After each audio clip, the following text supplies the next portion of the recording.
a continuation of our study on the communication of climate change in agriculture. In this particular study, our focus will be on challenges with climate change communication in agriculture. We know there are few things we do in life without challenges. Virtually everything we do in life comes with one challenge or the other. So in this study, we want to dive into those challenges that we encounter in communicating climate change in agriculture. Challenges with climate change communication is important that we all look at them, because when we go to field, we are likely to encounter some of these challenges. So at the end of this class, we expect candidates to do the following. One, highlight the challenges of communicating climate change, and then two, profile solutions to the challenges of climate change communication. Now, in discussing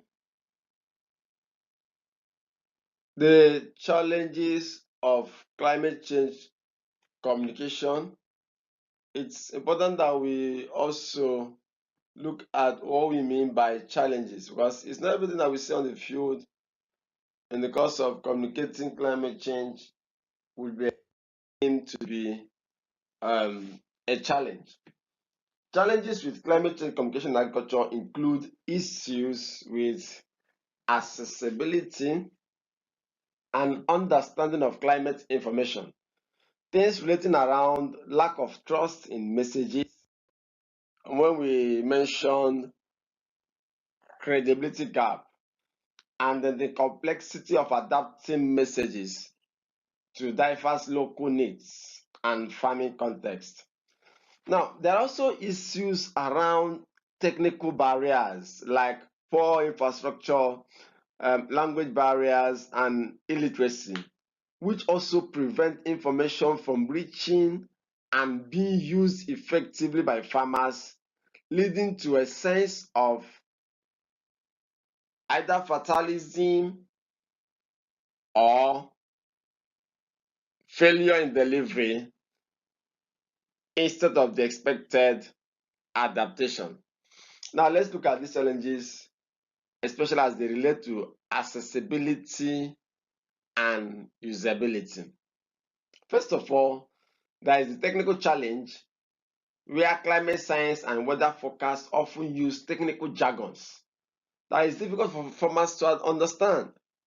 We've seen it over time that for innovations to be adopted, it must share close resemblance with the practice is coming to replace. But what you see most times in climate change communication is excessive use of professional jargons. And when this comes to play, farmers find it difficult to understand. There's a lack of local relevance where information is pulled down from the internet, from different sources, and then dumped on the farmers. Informations of events happening in the UK, in other parts of Europe, in Canada. Climate information is often not tailored to specific local impacts or management decisions, making it hard for farmers to use the information available. Then there is information overload. Several agencies are now coming in. A whole lot of agencies want to be heard when it comes to climate change. So they bring information from all corners and they want farmers to key in. This leads to information overload. And when there is information overload, farmers will find it very difficult to understand what they are expected to do in line with climate change adaptation and climate change resilience. Yeah, apart from these things we've listed here, there are also other challenges that come with climate change communication, which we cannot ignore. Look at the issue of infrastructural gap. Infrastructural gap. When you go to rural areas, you can agree with us that there is serious challenge of infrastructure. You don't have good internet network. Of course, radio may be fair, but when it comes to internet and mobile networks, there is serious problem. Then we discuss issues related to literacy and skills. Of course, most studies will tell you that farmers in rural areas do not have advanced level of literacy, and that makes communication a bit difficult. Their communication skill is also a problem. And when we are talking about literacy here, we won't also ignore the aspect of digital literacy. When it comes to digital literacy, ability to use digital tools, you can agree with us that in rural areas, farmers over there do not have this strong vibe, this strong desire or skill to use digital tools. There is even the issue of trust. There is the issue of trust and social barriers that also come in. We can't ignore that. It's trust and social barrier. There is the stratification of people in society, the upper class, lower class. Sometimes the mobility between in between classes, the class mobility is not very easy, and people often feel, especially the lower class people, often feel that the upper class want to exploit them. So that would breed mistrust and social barrier. Then there is also mistrust in the messengers. I recall when I went to do my research work somewhere in the southeast, and then I came to collect data. They refused to fill my questionnaire. The reason is simple. They said persons who came earlier promised them this, promised them that, and never fulfilled their promises, so that they will not assist any other person in filling questionnaire. So you see mistrust in the messenger. People don't trust the messenger, and when they don't trust the messenger, you can be very sure that um, there will be difficulty in communicating climate change. Farmers may distrust government agencies, media practitioners, media agencies, even agricultural activist groups. Farmers may even distrust NGOs, non-governmental organizations. And these things can increase skepticism and then make it difficult for them to accept information on climate change. So, like we mentioned, skepticisms. Many farmers are skeptical about the origin and then the reality of climate change, which can lead to a fatalistic attitude. For instance, some persons feel that all these stories about climate change is the effort of the developed nations to make sure that Africa remains undeveloped. That they don't want us to meet up with them, so that they're trying to tell us don't industrialize, so that there won't be pollution. So that is there. You can't ignore that. Even there is religious belief, of course. Some persons feel that why are we talking about climate change? That God has come to destroy the world. There's nothing you can do about it. That's an issue. Then there's a gender gap that we have seen it. We have seen it. We don't need to say this.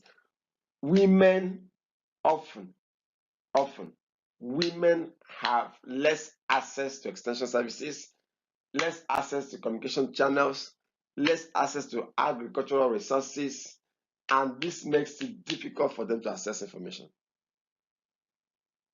We know that there are parts of this country where women don't inherit land and other things. So that's also a challenge.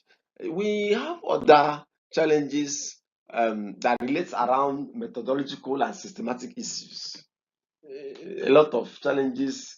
For instance, what do you say about lack of co-production? That communication efforts will fail because they do not involve farmers in the creation of the information they receive. If farmers are not involved in the creation of the information that they will receive, there is likelihood that it will fail. We discussed on the last semester, we discussed the approaches to development, the top down and the bottom top. The offices make decisions and pour that on the farmers. But in the bottom top, there is the participatory approach where the farmers are actively involved and then return their issues to those on top, and things flow fine. So when farmers are not involved in the production of climate change information in agriculture, there is likelihood of lack of successful delivery effective communication will not be there. Then, of course, feedback. A lack of monitoring and evaluation is a problem. People come around, deliver their messages, and go. They don't care whether those who receive the messages, the receiver one, whether they receive the messages effectively, whether there were changes arising from the messages. They just deliver their messages and then they go. And when there is absence of M&E, that's monitoring and evaluation, there will be no feedback from users, and it's difficult to improve further communication to align with the need of the clientele. Then complexity of communication systems. We don't need to discuss this again because we looked at it in communication methods, that certain communication channels, some certain communication models or approaches are so complex for the farmers. You want to go to CNN, you want to go to big international television stations to communicate climate change to farmers. When you do that, it will not meet the farmers where they are. So that's also a challenge. Then finally, we look at the issue of uncertainty in prediction. Somebody said the study of climate change will never end because the climate will continue to change. As we study the climate change, the climate will continue to change. So that uncertainty in prediction will always be there. Climate change can have so many uncertainties. And then projecting future climate impacts at a high resolution for specific regions will be difficult. You cannot just project what happens in Igbo because the climate is changing. You can't project what will just happen in Abakaliki because the climate is changing. You can't say this is how it's going to be at Oneke because the climate is changing. So that makes it difficult to communicate climate change. So, but what we do is to put in our best to minimize the expected outcomes of these already known obvious challenges. I'm sure this is fine for you to look at, especially as you go to field, you anticipate these challenges when you communicate climate change to farmers. Class, thank you for your time.